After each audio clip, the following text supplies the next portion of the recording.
Good morning, dear students. Welcome to this online lecture. I am Mr. Rahul Pawar. In today's lecture, we are going to study an example on the preparation of estimated cost sheet. In the previous few lectures, we have seen few examples on the preparation of cost sheet. But there is a difference between cost sheet and estimated cost sheet. In the theoretical part, we have seen that cost sheet is nothing but a statement which shows the details of expenditure incurred for production of goods. आपल्याला माहिती आहे की cost sheet म्हणजे एक statement आहे की ज्यामध्ये आपण प्रोडक्शन जे केलेलं आहे, जे उत्पादन केलेलं आहे त्यासाठी जो खर्च आलेला असतो तो खर्च दाखवणारा जे स्टेटमेंट आहे त्याला आपण कॉस्ट शीट असं म्हणतो. In the theoretical part, we have also seen that generally a cost sheet is prepared after the completion of production. Normally, production झाल्यानंतर, उत्पादन झाल्यानंतर cost sheet तयार केली जाते. If the cost sheet is prepared after the production, जर उत्पादन झाल्यानंतर cost sheet तयार केली असेल तर त्या कॉस्ट शीटला हिस्टॉरिकल कॉस्ट शीट असं म्हटलं जातं. Okay, means production has already taken place, वस्तूचं उत्पादन अगोदरच करून झालेलं आहे आणि नंतर आपण कॉस्ट शीट तयार करतोय. त्यामुळे त्या कॉस्ट शीटमध्ये जे आपण खर्च रेकॉर्ड करतो ते सर्व खर्च अगोदरच झालेले असतात, म्हणून त्याला हिस्टॉरिकल कॉस्ट शीट असं म्हटलं जातं. In historical cost sheet we record the expenses which have been already incurred in the past and that cost sheet is called as the historical cost sheet. But in a business we have to prepare estimated cost sheet also, and in the theoretical part we have seen that the estimated cost sheet is related to the future. Okay, आपल्याला भविष्यासंदर्भात समजा भविष्यामध्ये एखादं आपल्याला काम मिळणार असेल तर त्याच्यासाठी किती खर्च होईल तो भविष्यामध्ये अजून आपल्याला ते काम मिळालेलं नाही, अजून आपण ते प्रोडक्शन सुरू केलेलं नाही, the production has not been started, उत्पादन अजून आपण चालू केलेलं नाही, पण त्या कामासाठी किती खर्च होईल ह्याचा आपल्याला अंदाज करून आपल्याला कॉस्ट शीट तयार करावी लागते. And that particular cost sheet is called as a estimated cost sheet. त्याला इस्टिमेटेड कॉस्ट शीट असं म्हटलं जातं. In this example, we are going to study how an estimated cost sheet is prepared with the help of a existing cost sheet. एखाद्या चालू वर्षाच्या cost शीटच्या साहाय्यानं आपण पुढच्या वर्षाची अंदाजे कॉस्ट शीट म्हणजे इस्टिमेटेड कॉस्ट शीट कशा प्रकारे तयार करू शकतो हे आपण या एक्झाम्पलमध्ये पाहणार आहोत. So let start with the example. The example is sunshine limited provides you the following information for the year ended 31st March 2017.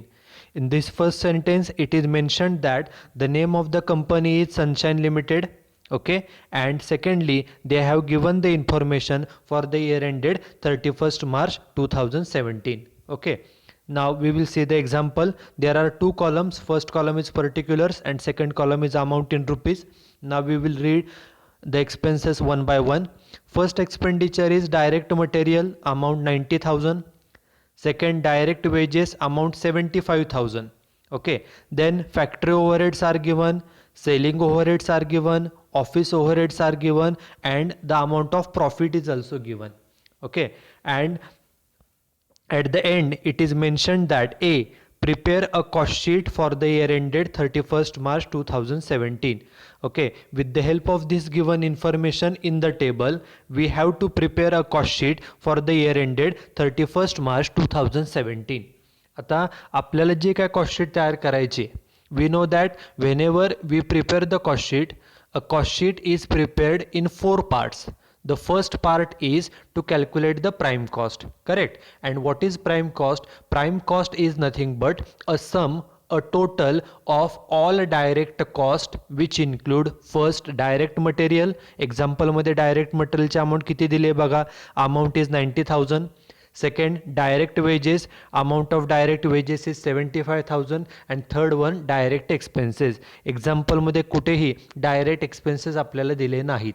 Okay, सुरुवातीला डायरेक्ट मटेरियलची अमाऊंट घ्यायची, त्यामध्ये डायरेक्ट वेजेस ॲड करायचे आणि डायरेक्ट एक्सपेन्सेस ह्या तिन्हींचे टोटलला आपण प्राईम कॉस्ट असं म्हणतो.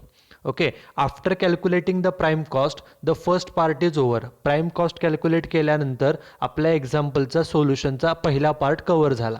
त्यानंतर सेकंड पार्ट काय, second part is to add factory overhead. त्यामध्ये फॅक्टरीचे खर्च ॲड करायचे. एक्झाम्पलमध्ये फॅक्टरी ओव्हरहेड रेडीमेड आपल्याला किती दिलेत बघा.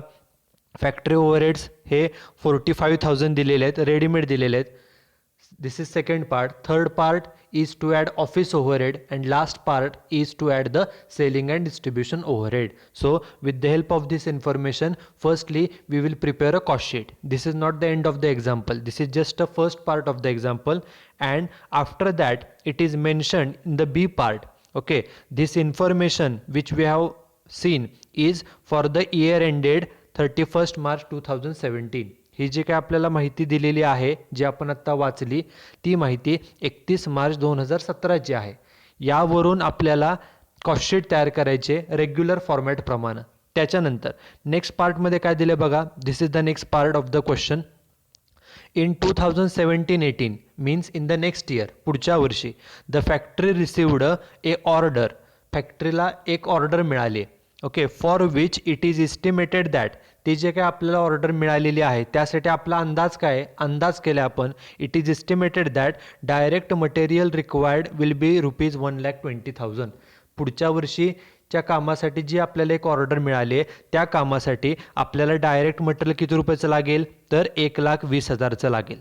त्यानंतर and direct labour will cost ₹75,000. Direct लेबरसाठी खर्च किती येणार आहे, तर 75,000 येणार आहे. पुढच्या ही सर्व माहिती कुठली आहे, तर 2017-18ची आहे. म्हणजे आपण जी कॉस्टशीट तयार केली ती 31 मार्च 2017ची आहे. पुढच्या वर्षी 2017-18मध्ये जे काय आपल्याला ऑर्डर मिळाली त्या ऑर्डरसाठी for completing that order it is estimated that a direct material of ₹1,20,000 will be required. ते काम पूर्ण करण्यासाठी आपल्याला 1,20,000चं मटेरियल लागेल. त्यानंतर डायरेक्ट लेबर म्हणजेच डायरेक्ट वेजेसचा खर्च किती होईल, तर 75,000 होईल. हे दोन खर्च त्यांनी दिले. पुढे सांगितले what should be the price for this work. ह्या कामाची किती रुपये आपण प्राइस लावली पाहिजे, प्राइस किती रुपये चार्ज केली पाहिजे, सेलिंग प्राइस किती असली पाहिजे या कामाची. If factory wants to earn same rate of profit. कंपनीला सेम रेट ऑफ प्रॉफिट कमवायचं आहे. जेवढा प्रॉफिट 31 मार्च 2017ला झालेला आहे तेवढाच प्रॉफिट पुढच्या वर्षी पण कंपनीला मिळवायचा आहे. कंपनीला किती प्रॉफिट मिळवायचं आहे ते त्यांनी सांगितलेलं नाही, but it is specifically mentioned that a company wants to earn same rate of profit. Same rate of profit म्हणजे कुठल्याप्रमाणे, पाठीमागच्या वर्षी जेवढा प्रॉफिट झाला तेवढाच प्रॉफिट या वर्षी देखील कंपनीला अर्न करायचा आहे. आता 2017-18 ह्या वर्षामध्ये जे आपल्याला ऑर्डर मिळाले त्यासाठी मटेरियल कितीचं लागेल, 1,20,000चं लागेल हे सांगितलेलं आहे. डायरेक्ट लेबर म्हणजे डायरेक्ट वेजेस किती खर्च होईल, 75,000. हे दोनच खर्च सांगितले. परंतु बाकीचे जे खर्च आहेत, फॅक्टरी ओव्हरहेडचा खर्च किती, ऑफिस ओव्हरहेडचा खर्च किती होईल, सेलिंग ओव्हरहेडचा खर्च किती होईल, हे आपल्याला रेडीमेड दिलेलं नाही. त्यासाठी आपण पुढचं एक्झाम्पल रीड करा. नेक्स्ट पार्ट काय, assume that the selling overheads have gone up by 15%, by 15%. असं अज्युम करा की सेलिंगचा खर्च 15%नं गॉन अप म्हणजे सेलिंगचा खर्च 15%नं वाढलेला आहे. पुढे the factory, this sentence is very much important. Okay, the factory recovers factory overheads as a percentage of direct wages. हे एक्झाम्पल पहिल्यांदा आहे त्यामुळे केअरफुली बघा. आत्तापर्यंतच्या एक्झाम्पलमध्ये आपल्याला कुठेही पर्सेंटेज दिलं जात नव्हतं. आपल्याला या एक्झाम्पलमध्ये 2 प्रकारच्या कॉस्टशीट करायचे. पहिली कॉस्टशीट जी आहे ती जी काही दिलेली इन्फॉर्मेशन आहे 31 मार्च 2017 त्यावरून कॉस्टशीट करायचे, आणि ही जी काही इन्फॉर्मेशन दिली ती 2017-18ची नेक्स्ट इयरचे. आणि त्याच्यासाठी आपल्याला त्यांनी सांगितलं आहे की the factory recovers factory overheads as a percentage of direct wages. म्हणजे आपल्याला फॅक्टरी ओव्हरहेड बघा, फॅक्टरी ओव्हरहेड आणि त्याचं पर्सेंटेज कशाशी काढायचे, तर डायरेक्ट वेजेसशी काढायचं आहे. म्हणजे ह्या दोन्हीमधली टक्केवारी काढायची. त्यातला पहिला शब्द फॅक्टरी ओव्हरहेड आहे आणि दुसरा शब्द डायरेक्ट वेजेस आहे. जो पहिला शब्द असेल फॅक्टरी ओव्हरहेड तो वरती घ्यायचा न्यूमरेटरला, डिवायडेड बाय भागिले सेकंड शब्द काय डायरेक्ट वेजेस, त्याला डिवाइड करायचं आणि टक्क्यात पाहिजे, पर्सेंटेजमध्ये पाहिजे म्हणून गुणिले 100. म्हणजे आपल्याला हे एक पर्सेंटेज काढायचे. And office and selling overhead as a percentage of works cost. Office ओव्हरहेडचं पर्सेंटेज वर्क्स कॉस्ट बरोबर काढायचं आहे. तसंच सेलिंग ओव्हरहेडचं पर्सेंटेजसुद्धा वर्क्स कॉस्ट बरोबर कॅल्क्युलेट करायचं आहे. आणि कुठली इन्फॉर्मेशन घ्यायची हे पर्सेंटेज काढताना?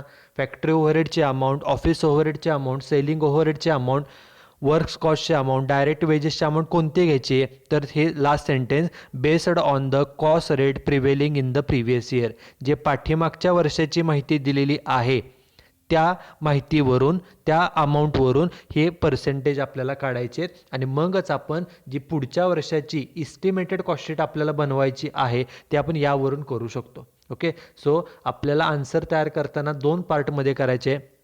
ए पार्ट जो आहे ते जी काय दिलेली इन्फॉर्मेशन आहे त्याच्यावरून कॉस्टशीट तयार करायचे. पहिल्यांदा आपण ते तयार करूया. बघा एक्झाम्पलमध्ये, या एक्झाम्पलमध्ये डायरेक्ट कॉस्ट ज्या 3 असतात, डायरेक्ट मटेरियल, डायरेक्ट वेजेस आणि डायरेक्ट एक्सपेन्सेस, त्यापैकी फक्त 2च दिलेले आहेत, डायरेक्ट मटेरियल आणि डायरेक्ट वेजेस. पहिल्यांदा आपण एक्झाम्पल सॉल्व करूया. कंपनीचं नाव आहे सनशाईन लिमिटेड आणि कॉस्टशीट तयार करायची फॉर द इयर एंडेड. बघा, दिस इज द सोल्युशन. कंपनीचं नाव पहिल्यांदा मेन्शन करायचं. Name of the company should be mentioned at the middle, sunshine limited. On the next line cost sheet, and on the third line for the year ended 31 March 2017. आता normally cost sheet तयार करताना we prepare 3 columns. First column is particular, second column is amount, and third column is also amount. But in this example the amounts are given in a ready-made form, so we have prepared only 2 columns. First column is particulars and second column is amount in rupees. Firstly, we will calculate the prime cost. We know that prime cost means a sum of direct material, direct wages and direct expenses. Out of these 3 costs, only the amount of direct material, which is 90,000, and direct wages, which is 75,000, are given. So direct material 90,000, direct wages 75,000, and direct expenses amount is not given. So dot dot dot, त्याच्या अमाऊंटला आपण dash केलेलं आहे. या तिन्हींची आपण total केली, तिन्हींची total आली 1,65,000 आणि त्याला नाव दिलं prime cost. So first step is over. We have calculated the prime cost and which comes to rupees 1,65,000. पहिल्या स्टेपमध्ये प्राईम कॉस्ट कॅल्क्युलेट करायची.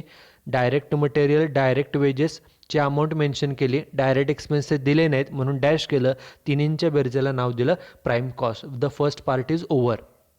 After calculating the prime cost, the next step is to add the factory overhead. And in this example, the amount of factory overheads is given in a ready-made form.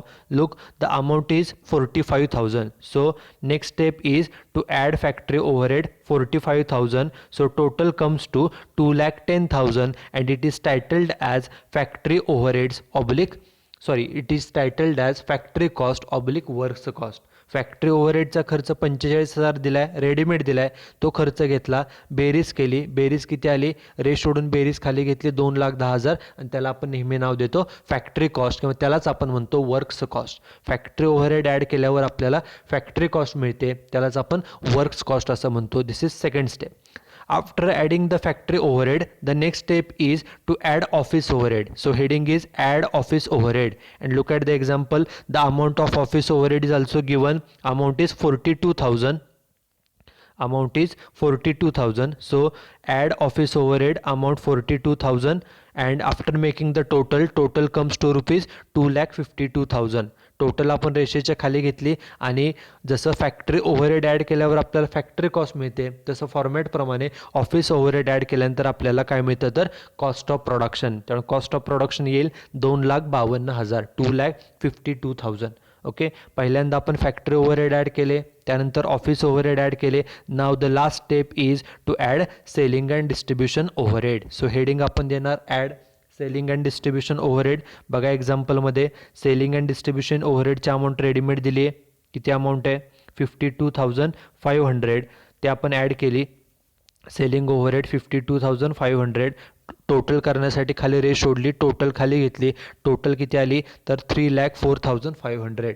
3,04,500 ही आपली total आहे. आणि सेलिंगचे खर्च add केल्यानंतर सर्व खर्च झाले, त्यामुळे येणाऱ्या बेरजेला आपण टोटल कॉस्ट म्हणतो. आणि आपल्याला माहिती आहे टोटल कॉस्ट जेवढी असेल, कोणताही business, we know that each and every business is started to earn profit. So in total cost, profit is added, and in this example the amount of profit is given. Amount of profit is 60,900. So profit of rupees 60,900 is added, and after adding the profit we get the sales. So the amount of sales comes to rupees 3,65,400.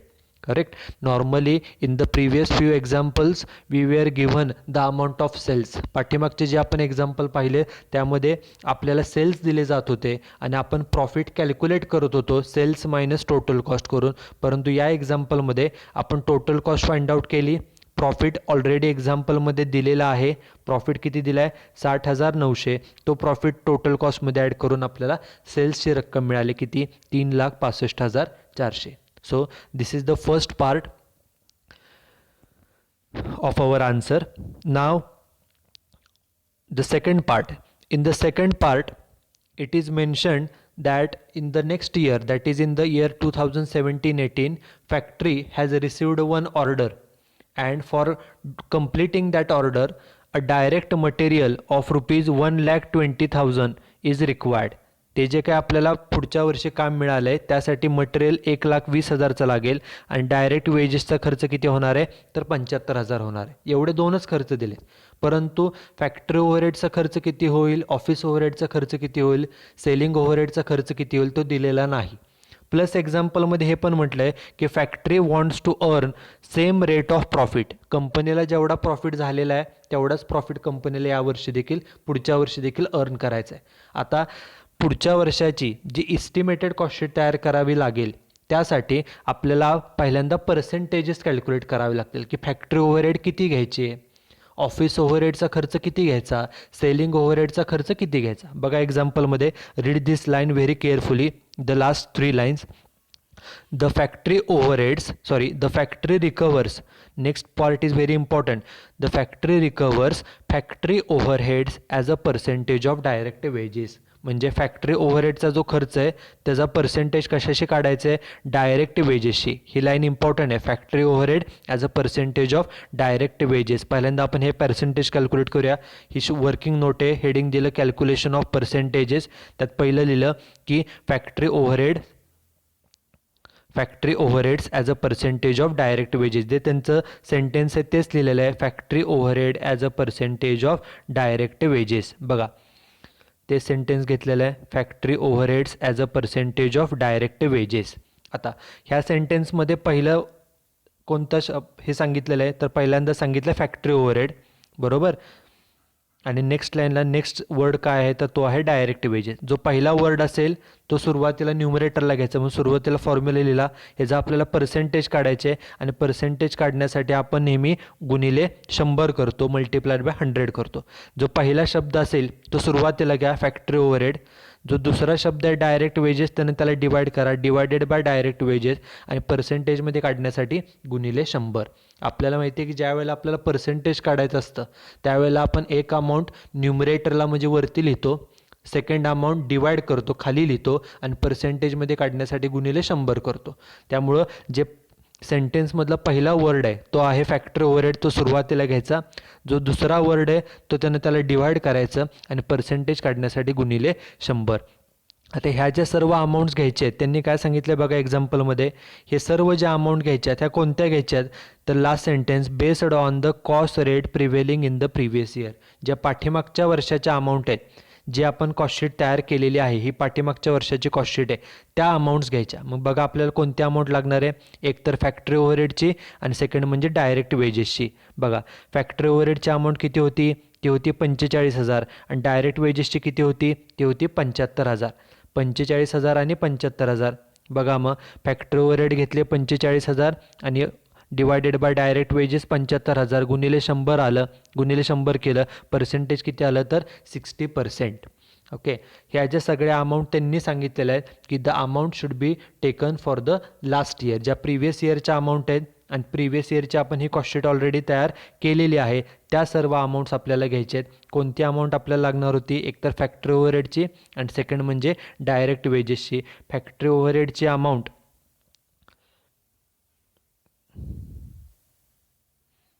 1 minute.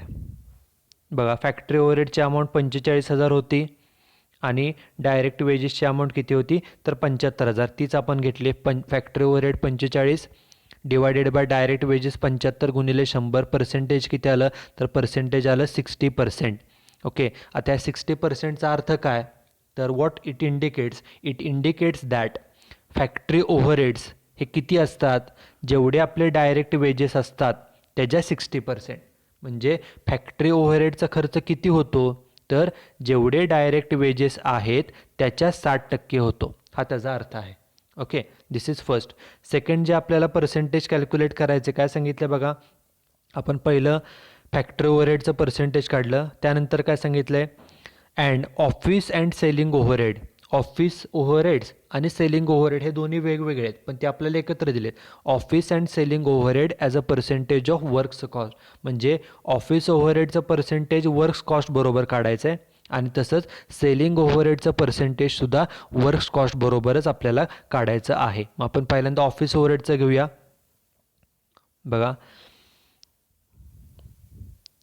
Second percentage office overhead as a percentage of works cost. त्यांनी सांगितलं आहे office ओव्हरहेडचं जे percentage आहे ते works cost बरोबर calculate करा. बघा, office ओव्हरहेडचं पर्सेंटेज वर्क्स कॉस्ट बरोबर. बघा आता एक्झाम्पलमध्ये आता पर्सेंटेज काढताना एक अमाऊंट वरती येईल, दुसरी अमाऊंट खाली आपण डिवाइड करतो आणि पर्सेंटेज काढण्यासाठी गुणिले 100. जो पहिला शब्द आहे ऑफिस ओव्हरहेड तो सुरुवातीला घ्यायचा ऑफिस ओव्हरहेड. जो दुसरा शब्द काय वर्क्स कॉस्ट त्यानं त्याला डिवाइड करायचं आणि पर्सेंटेजमध्ये काढण्यासाठी गुणिले 100. आता ह्या अमाऊंट कोणत्या घ्यायच्या तर प्रिव्हियस इयरच्या. म्हणजे जी प्रिव्हियस इयरची कॉस्टशीट आपण ऑलरेडी तयार केलेली आहे त्या अमाऊंट आपल्याला सर्व घ्यायच्या आहेत. बघा मग कोणतं पर्सेंटेज आहे ऑफिस ओव्हरहेड आणि वर्क्स कॉस्ट. बघा अमाऊंट ऑफिस ओव्हरहेडची अमाऊंट किती होती तर 42,000 होती आणि दुसरं काय पाहिजे आपल्याला ऑफिस ओव्हरहेड आणि वर्क्स कॉस्ट. ऑफिस ओव्हरहेड 42,000 आणि वर्क्स कॉस्ट किती आली होती बघा तर ती होती 2,10,000. 42,000 भागिले 2,10,000. बघा इथं ऑफिस ओव्हरहेड 42,000 भागिले 2,10,000 गुणिले 100. पर्सेंटेज किती आलं पर्सेंटेज आलं 20%.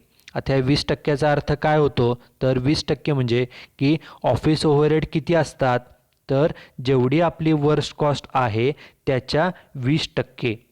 ओके, हा त्याचा अर्थ आहे. ओके, हे जे आपण पर्सेंटेज काढले कशामध्ये पर्सेंटेज काढले ऑफिस ओव्हरहेड आणि वर्क्स कॉस्टमध्ये आणि त्याचा आन्सर 20% आला आहे. 20%चा अर्थ हा की ऑफिस ओव्हरहेड्सचा खर्च किती असतो जेवढी आपली वर्क्स कॉस्ट आहे त्याच्या 20% एवढा खर्च येतो. ओके, हा त्याचा अर्थ ऑफिस ओव्हरहेड किती असतात वर्क्स कॉस्ट जेवढी आहे त्याच्या 20%. हे झालं सेकंड कॅल्क्युलेशन. आता थर्ड त्यांनी काय सांगितलं आहे सेलिंग ओव्हरहेडचं पर्सेंटेज कशाशी काढायचे तर पुन्हा वर्क्स कॉस्टशी. मग तिसरं पर्सेंटेज लिहिलं. बघा तिसरं percentage selling overhead selling and distribution overhead आणि त्याचं पर्सेंटेज कशाशी काढायचे तर वर्क्स कॉस्ट. पर्सेंटेज काढताना पुन्हा तोच नियम जो पहिला शब्द आहे सेलिंग अँड डिस्ट्रीब्युशन ओव्हरहेड तो वरती घेतला. दुसरा जो शब्द आहे वर्क्स कॉस्ट त्याने त्याला डिवाइड केलं डिवायडेड बाय वर्क्स कॉस्ट आणि पर्सेंटेजमध्ये काढण्यासाठी गुणिले 100. अमाऊंट बघा पाठीमागची जी कॉस्टशीट तयार केली त्या अमाऊंट घ्यायचे आहेत. पहिली अमाऊंट आपल्याला कोणती लागणार आहे सेलिंग ओव्हरहेड आणि दुसरी वर्क्स कॉस्ट. बघा सेलिंग ओव्हरहेड किती होते सेलिंग ओव्हरहेड होते 52,500 आणि वर्क्स कॉस्ट किती होती तर 2,10,000. 52,500 भागिले 2,10,000. बघा इथं 52,500 भागिले 2,10,000 आणि गुणिले 100. आन्सर किती आलं तर 25%. आता ह्या 25%चा अर्थ काय होतो तर सेलिंग अँड डिस्ट्रीब्युशन ओव्हरहेडचा खर्च किती जेवढी आपली वर्क्स कॉस्ट आहे त्याच्या किती टक्के तर 25%. पुन्हा एकदा बघा की आपलं सेलिंग ओव्हरहेडचं पर्सेंटेज हे 25% आलं आहे. याचा अर्थ सेलिंगचा खर्च किती होतो जेवढी आपली वर्स्ट कॉस्ट आहे त्याच्या 25% एवढा खर्च होतो. सेलिंगचा खर्च किती जेवढी वर्स्ट कॉस्ट आहे त्याच्या 25%. हे आपल्याला पुढं जेव्हा नेक्स्ट इयरची कॉस्टशीट आपण तयार करणार आहोत त्यावेळेला हे सर्व पर्सेंटेज लागणार आहे. पुन्हा एकदा बघा सुरुवातीपासून फॅक्टरी ओव्हरहेडचं पर्सेंटेज 60% आलं. ह्याचा अर्थ काय फॅक्टरी ओव्हरहेडचा खर्च किती जेवढे डायरेक्ट वेजेस आहेत त्याच्या 60%. जेवढे वेजेस असतील त्याच्या 60% खर्च हा फॅक्टरी ओव्हरहेडसाठी येतो. हा एक. सेकंड पर्सेंटेज काढलं ऑफिस ओव्हरहेडचं ते किती आलं 20%. ह्याचा अर्थ काय ऑफिस ओव्हरहेडचा खर्च किती जेवढी आपली वर्स्ट कॉस्ट आहे त्याच्या 20%. ऑफिस ओव्हरहेड किती असतात वर्स्ट कॉस्टच्या 20%. आणि तसंच आपण आत्ता तिसरं रेशो काढला की पर्सेंटेज, सेलिंग अँड डिस्ट्रीब्युशनचं पर्सेंटेज आलं आहे 25%. त्याचा अर्थ सेलिंगचा खर्च किती होतो, जेवढी आपली वर्स्ट कॉस्ट आहे त्याच्या 25% एवढा खर्च होतो सेलिंगसाठी. ओके, हे थर्ड झालं. आणि आपल्याला एक्झाम्पलमध्ये आणि काय मेन्शन केलं आहे बघा, की factory wants to earn same rate of profit. कंपनीला जेवढा प्रॉफिट आधी होत होता तेवढाच प्रॉफिट कंपनीला आत्ता देखील मिळवायचा आहे. मग आता प्रॉफिट पर्सेंटेज आपण काढूया. म्हणून चौथं पर्सेंटेज घेतलं, प्रॉफिट पर्सेंटेज. आता प्रॉफिट कसा काढायचा आहे, तर पाठीमागच्या वर्षाची जी आपण कॉस्टशीट तयार केलेली आहे बघा, पाठीमागच्या कॉस्टशीटमध्ये प्रॉफिट किती होता, प्रॉफिट होता 60,900 आणि त्याला टोटल कॉस्ट किती होती 3,04,500. ओके, मग ह्या प्रॉफिट किती पर्सेंट होता, त्यासाठी आपल्याला प्रॉफिट पर्सेंटेज काढावं लागेल. म्हणून प्रॉफिटचं पर्सेंटेज आपण टोटल कॉस्टवरती काढलंच कॅल्क्युलेट केलं जातं. म्हणून फॉर्म्युला लिहिला, प्रॉफिट पर्सेंटेज काढायचं म्हणून प्रॉफिट घेतला सुरुवातीला, प्रॉफिट डिवायडेड बाय त्याचं कंपॅरिझन आपण केलं टोटल कॉस्ट बरोबर आणि पर्सेंटेज काढण्यासाठी गुणिले 100. बघा, प्रॉफिट होता 60,900, तो घेतला डिवायडेड बाय टोटल कॉस्ट. बघा, टोटल कॉस्ट होते 3,04,500 आणि गुणिले 100. प्रॉफिटचं पर्सेंटेज किती आलं आहे बघा, 60,900 into divided by 3,04,500 into 100. Profit percentage आलं आहे 20%.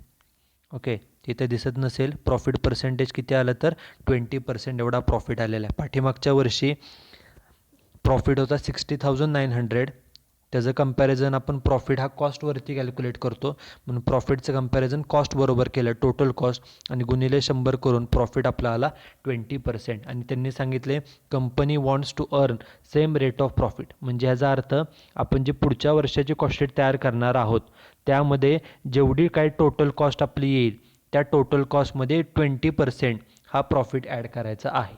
ओके, आता आपण नेक्स्ट इयरची कॉस्टशीट तयार करूया. त्यांनी आपल्याला काय विचारलं आहे बघा, तर in 2017-18 factory received one order. त्यासाठी मटेरियल लागणारे 1,20,000, डायरेक्ट मटेरियल, डायरेक्ट वेजेस 75,000 आणि आपल्याला त्याची प्राईस किती असेल ते आपल्याला फाइंड आउट करायचे. म्हणजे जसं आपण पाठीमागच्या वर्षाची कॉस्टशीट तयार करून आपण सेल्सपर्यंत पोहोचलो होतो, सेम त्याच फॉर्मॅटप्रमाणे आपल्याला नेक्स्ट इयरची सुद्धा कॉस्टशीट तयार करायची आहे, फक्त ती पुढच्या वर्षाची, म्हणून त्याला इस्टिमेटेड कॉस्टशीट असं आपण म्हणतो. म्हणून बघा, आपण इस्टिमेटेड कॉस्टशीट तयार करूया. पहिल्यांदा कंपनीचं नाव मेन्शन केलं, सनशाईन लिमिटेड. ही इस्टिमेटेड कॉस्टशीट आहे म्हणून त्याला सेकंड लाईनला लिहिलं इस्टिमेटेड कॉस्टशीट. आणि ही कोणत्या वर्षाचे, 17-18चे, म्हणून फॉर द इयर 2017-18. 2 कॉलम तयार केलेत. First column is particulars, second column is amount in rupees. Okay, आपण ज्याप्रमाणे कॉस्टशीट तयार केली आहे पाठीमागच्या वर्षाची त्याच फॉर्मॅटमध्ये, फक्त आता अमाऊंट घेताना ज्या 2017-18च्या आपल्याला अमाऊंट दिलेल्या आहेत, कोणकोणत्या, डायरेक्ट मटेरियलची अमाऊंट 1,20,000 आणि डायरेक्ट लेबर म्हणजेच डायरेक्ट वेजेसची अमाऊंट 75,000 ही घ्यायची. बघा, इस्टिमेटेड कॉस्टशीटमध्ये फर्स्ट स्टेप काय असते, first step is to calculate prime cost. आणि we know that prime cost means a sum of direct material, direct wages आणि डायरेक्ट एक्सपेन्सेस. मग आपल्याला डायरेक्ट मटेरियल किती दिलेत बघा, डायरेक्ट मटेरियल आहे 1,20,000 आणि डायरेक्ट वेजेस किती आहेत तर 75,000. तेच अमाऊंट घेतल्या, direct material 1,20,000, direct wedges 75,000, direct expenses दिले नाहीत सो डॅश केलं, टोटल किती आली 1,95,000 आणि this total is called as a prime cost. This is first step. We know that prime cost means a sum of direct material, direct wages and direct expenses. आपल्याला जे next इयरची information दिली आहे, ज्या amount दिल्या त्या amount घेऊन आपण ही cost sheet तयार करतोय. सो प्राईम कॉस्ट किती आली आपली तर 1,95,000. This is first step. First step is over. Now the second step is to add factory overhead. Correct. So heading is add factory overheads. आता फॅक्टरीचा खर्च किती घ्यायचा तो आपल्याला एक्झाम्पलमध्ये रेडीमेड दिलेला नाही, तर त्याचे आपल्याला पर्सेंटेज सांगितले आहेत आणि आपण पर्सेंटेज किती कॅल्क्युलेट केलं आहे बघा, तर पहिल्यांदा फॅक्टरी ओव्हरहेडचं पर्सेंटेज किती आलं आहे तर ते आलं आहे 60%. आणि मगाशीच अर्थ सांगितला, ह्याचा अर्थ काय, फॅक्टरी ओव्हरहेडचं पर्सेंटेज 60%. कशाचे 60% तर डायरेक्ट वेजेसच्या, जेवढे आपले डायरेक्ट वेजेस आहेत त्याच्या 60%. मग आपल्या एक्झाम्पलमध्ये बघा, एक्झाम्पलमध्ये वेजेसची अमाऊंट किती घेतलेली आपण चालू वर्षाची, करंट इयरची. आपण बघा पर्सेंटेज कॅल्क्युलेट करताना आपण प्रिव्हियस इयरच्या अमाऊंटवरून कॅल्क्युलेट केले, कारण त्यांनी एक्झाम्पलमध्ये मेन्शन केलेलं की percentage based on cost rates of prevailing previous year. पाठीमागचे ज्या वर्षाचे अमाऊंट्स आहेत त्याच्यावरून पर्सेंटेज काढायचे होते ते आपण कॅल्क्युलेट केले. ते 60%, 20%, 25% आले. आता जी पुढच्या वर्षाची कॉस्टशीट आपण तयार करतो 2017-18ची, त्यामध्ये फॅक्टरी ओव्हरहेडचं पर्सेंटेज किती आलं होतं तर 60%. कशाच्या 60%? तर डायरेक्ट वेजेसच्या. मग बघा आपले चालू वर्षाचे वेजेस किती आहेत तर 75,000 आहेत, बरोबर. करंट इयरचे वेजेस किती रुपये आहेत बघा, तर वेजेसची अमाऊंट आहे 75,000 आणि त्याच्या किती टक्के सांगितले, आपलं आन्सर आहे 60%. म्हणून ब्रॅकेटमध्ये लिहिलं ॲड फॅक्टरी ओव्हरहेड ब्रॅकेटमध्ये 60% ऑफ डायरेक्ट वेजेस. आपले वेजेस 75,000 आहेत, त्याचे 60% म्हणजे किती आलं तर ते 45,000. ओके, करंट इयरच्या अमाऊंट घ्यायच्या आणि पर्सेंटेज हे कॅल्क्युलेट केलेले त्यानं मल्टिप्लाय करून फॅक्टरी ओव्हरहेडचा खर्च आला 45,000. आपले प्राईम कॉस्ट होती 195, त्यात 45,000 ॲड केले, बेरीज किती आली तर 2,40,000. आपण फॅक्टरी ओव्हरहेड ॲड केल्यानंतर आपल्याला फॅक्टरी कॉस्ट मिळते म्हणून हेडिंग दिलं factory cost oblique works cost. Factory कॉस्टचं दुसरं नाव काय आहे तर वर्क्स कॉस्ट. ते किती आली 2,40,000. Second step is over. पहिल्यांदा फॅक्टरी ओव्हरहेड ॲड केले. Next step is to add office overhead म्हणून हेडिंग दिलं ॲड ऑफिस ओव्हरहेड. आता ऑफिस ओव्हरहेड किती घ्यायचे तर आपण पर्सेंटेज काढले बघा. ऑफिस ओव्हरहेडचा पर्सेंटेज किती आहे तर 20%. कशाचे 20%? जेवढी वर्क्स कॉस्ट असेल त्याच्या 20%. मग बघा आपली वर्क्स कॉस्ट किती आलेली आहे 2,40,000 आलेले, बरोबर. त्या 2,40,000 वर्क्स कॉस्टच्या 20% म्हणून ब्रॅकेटमध्ये लिहिलं 20% ऑफ वर्क्स कॉस्ट. आपली वर्क्स कॉस्ट 2,40,000 आहे, त्याचे 20% म्हणजे अमाऊंट येते 48,000. जी वर्क्स कॉस्ट आपण इथं कॅल्क्युलेट केली आहे 2,40,000 रुपये. बघा इथं वर्क्स कॉस्ट किती कॅल्क्युलेट केली होती 2,40,000, त्याच्यावर 20% म्हणजे 48,000 ते ॲड केले आणि रे सोडून खाली बेरीज आली. बेरीज किती आली 2,88,000, 2,88,000. आणि जसं मगाशी फॅक्टरी ओव्हरहेड ॲड केल्यावर आपल्याला फॅक्टरी कॉस्ट मिळते तसं ऑफिस ओव्हरहेड ॲड केल्यावर आपल्याला मिळतं कॉस्ट ऑफ प्रोडक्शन म्हणून त्याला हेडिंग दिलं आहे कॉस्ट ऑफ प्रोडक्शन. किती आलं 2,88,000. ओके, हे झालं cost of production. Factory overhead add करून झाले, ऑफिस ओव्हरहेड ॲड करून झाले. आता शेवटचे ते म्हणजे add selling and distribution overhead. आता सेलिंग अँड डिस्ट्रीब्युशन ओव्हरहेड किती घ्यायचे तर आपण पर्सेंटेज बघा कॅल्क्युलेट केले. सेलिंगचा खर्च किती असतो तर 25%. कशाच्या 25% तर वर्क्स कॉस्टच्या. बघा आपल्या वर्क्स कॉस्ट किती आहे मगाशीच आपण कॅल्क्युलेट केली आहे. वर्क्स कॉस्ट आहे आपले 2,40,000 आणि त्याचे किती टक्के सांगितले तर सेलिंगचा खर्च किती 25%. म्हणून ब्रॅकेटमध्ये लिहिले 25% of works cost. Works cost जेवढी असेल किती आपली वर्क्स कॉस्ट तर 2,40,000 एवढी आहे त्याच्या 25%. आणि एक्झाम्पलमध्ये एक सेंटेन्स आहे बघा की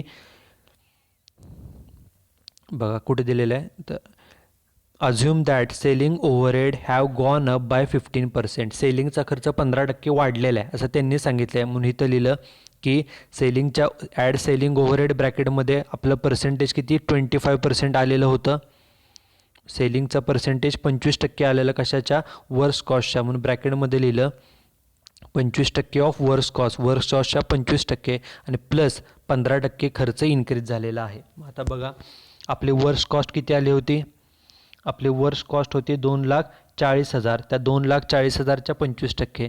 2,40,000च्या 25% जर आपण केलं तर ते येतं 60,000, 60,000 येतं. आणि त्या 60,000मध्ये प्लस 15%. 60,000मध्ये 15% ॲड केल्यानंतर अमाऊंट येते 69,000. हे कसं कॅल्क्युलेट केले पुन्हा बघा. आपलं सेलिंगचं पर्सेंटेज हे 25% आलेलं आहे. कशाच्या 25% वर्क्स कॉस्टच्या. म्हणून आपली वर्क्स कॉस्ट आहे इथं बघा किती आहे. वर्क्स कॉस्ट आहे 2,40,000 त्याच्या 25% घेतलं 25% ऑफ वर्क्स कॉस्ट. 2,40,000च्या 25% रक्कम येते 60,000, 60,000 आणि त्यांनी सांगितले तो खर्च 15%नं वाढलेला आहे म्हणून 60,000मध्ये 15% ॲड केले. 60,000च्या 15% म्हणजे 9,000. 60 आणि 9 अमाऊंट येते टोटल किती 69,000. 69,000 हा झाला सेलिंगचा खर्च. आणि सेलिंगचा खर्च ॲड केल्यानंतर रे सोडून बेरीज खाली घेतली. सेलिंगचे खर्च ॲड झाले की सगळे खर्च झाले त्यामुळे येणाऱ्या टोटलला आपण म्हणतो टोटल कॉस्ट. टोटल कॉस्ट किती आली आपली 3,57,000. Okay, so it is total cost 3,57,000. आणि त्या टोटल कॉस्टमध्ये आपण प्रॉफिट ॲड करतो. So add profit. आपण प्रॉफिटचं पण पर्सेंटेज कॅल्क्युलेट केलेलं आहे बघा. प्रॉफिट पर्सेंटेज किती आलेलं आहे तर प्रॉफिट पर्सेंटेज इथं आपण कॅल्क्युलेट केलं होतं 20%. कशाचे 20% तर टोटल कॉस्टच्या. बरोबर. मग आपली टोटल कॉस्ट किती आली आहे 3,57,000 त्याचे 20%. 3,57,000चे 20% म्हणजे प्रॉफिट आला 71,400. आपली जी टोटल कॉस्ट आहे आपण बघा जे प्रॉफिट पर्सेंटेज कॅल्क्युलेट केलं होतं ते 20% आन्सर आलेलं होतं आणि कशाच्या 20% तर टोटल कॉस्टच्या. त्यामुळे आपल्या इथं या एक्झाम्पलमध्ये टोटल कॉस्ट आली आहे 3,57,000 त्याचे 20% म्हणजे 71,400 येतं आणि टोटल कॉस्टमध्ये प्रॉफिट ॲड केल्यानंतर मग आपल्याला सेल्स मिळतो ते किती 4,28,400. Okay. So this is the example on the preparation of estimated cost sheet. या एक्झाम्पलमध्ये आपल्याला इस्टिमेटेड कॉस्ट शीट तयार करताना पहिल्यांदा 31 मार्च 2017ची इन्फॉर्मेशन दिली होती. त्याच्यावरून आपण त्या वर्षाची कॉस्ट शीट इझिली तयार केली. त्यानंतर आपल्याला सांगितलेलं की नेक्स्ट इयरच्या मध्ये एक आपल्याला ऑर्डर करायची आहे. त्यासाठी मटेरियलचा खर्च हा 1,20,000 एवढा येईल आणि वेजेसचा खर्च 75,000 एवढा येईल. एवढे दोनच खर्च सांगितलेले. पण फॅक्टरी ओव्हरहेडचा खर्च किती होईल, ऑफिस ओव्हरहेडचा खर्च किती, सेलिंग ओव्हरहेडचा खर्च किती ते आपल्याला दिलेले नव्हते. मग त्यांनी आपल्याला काय सांगितलेलं की फॅक्टरी ओव्हरहेडचा पर्सेंटेज काढा डायरेक्ट वेजेसशी, त्यानंतर ऑफिस ओव्हरहेडचा पर्सेंटेज काढा वर्स्ट कॉस्टची, त्यानंतर सेलिंग ओव्हरहेडचा पर्सेंटेज काढा वर्स्ट कॉस्ट बरोबर. ओके. आणि ते पर्सेंटेज कोणत्या अमाऊंटवरून पर्सेंटेज काढा तर based on the cost of previous year. पाठीमागच्या वर्षाच्या ज्या काही अमाऊंट्स आहेत पाठीमागच्या वर्षाची ही कॉस्ट शीट आपण तयार केली आहे याच्या अमाऊंट वापरून पर्सेंटेज काढा. म्हणून आपण ते पर्सेंटेज काढलं. पहिलं फॅक्टरी ओव्हरहेडचं पर्सेंटेज काढलं डायरेक्ट वेजेस बरोबर. सेकंड ऑफिस ओव्हरहेडचं पर्सेंटेज वर्स्ट कॉस्ट त्यांनी सांगितल्याप्रमाणे. थर्ड सेलिंग ओव्हरहेडचं पर्सेंटेज वर्स्ट कॉस्ट बरोबर. आणि त्यांचं लास्ट सेंटेन्स एक आहे की company wants to earn same rate of profit म्हणून प्रॉफिटचं देखील पर्सेंटेज कॅल्क्युलेट आपण केलं. ओके. आणि ते आलं 20%. आणि ह्या पर्सेंटेजचा अर्थ काय पुन्हा एकदा पहा.